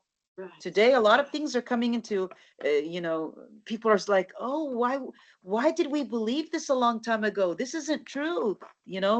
They're making fun of us. They're laughing. They're hiding things. They're making Muslims seem bad, and this and that. So these are the two reasons why: media and the ignorance of the Muslims. I don't know if anybody else wants to say something, but those are the two main reasons I have in mind. Same, it happened to Malik Faisal, yarhamullah, in Saudi. Yeah, when he stopped the petroleum. Yeah. Yeah, and also when he asked to visit Palestine, they sent his nephew and kill him. And they killed him, right? Yeah, Yeah. during one meeting of Eid. Look, Yes. uh, Yes.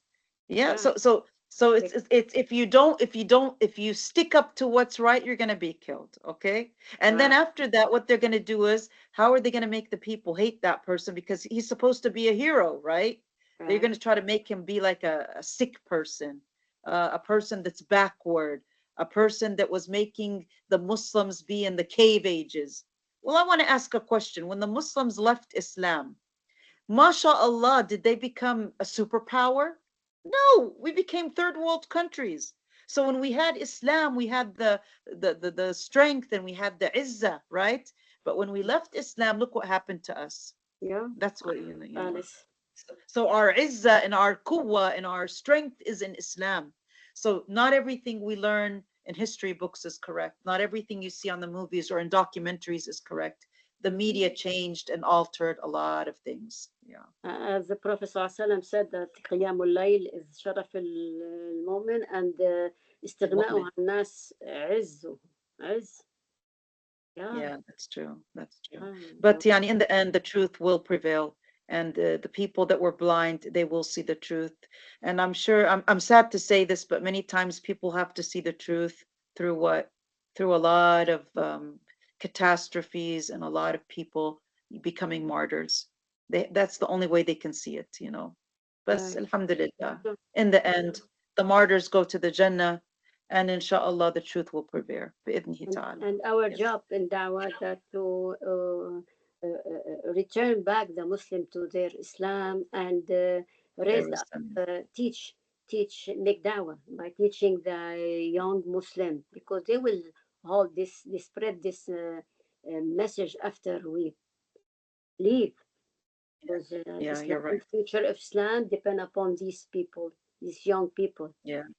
To keep Yeah, their that's true. aqidah, especially in West and in Europe, because otherwise we'll lose them. And we have many. They indulge in in the society of this of America, and they change their name. Their name start Yeah. from changing their name. What about their aqidah? And Yeah. so our الله job, يجزيك الخير sister الله. our job, if we have to, as long as we can, teach these young people to stay Muslim and to also hold the message of Islam. Inshallah. خيركم Inshallah, من may Allah help تعلم us. معلمة كن عالما أو متعلما ولا متعلما. تكن Yes, Allah السادة يجزيك الخير فتجهل. sister Umar. Yeah. فاهمة. Sister Rihab, are you with us? Sister Rihab? Sister Rihab, maybe she's busy with her children or anything. Okay, I took 2 hours. I took 2 full hours because I wanted to make up جزاك for الله the time the خير. went. And I hope it was a beneficial class, inshallah.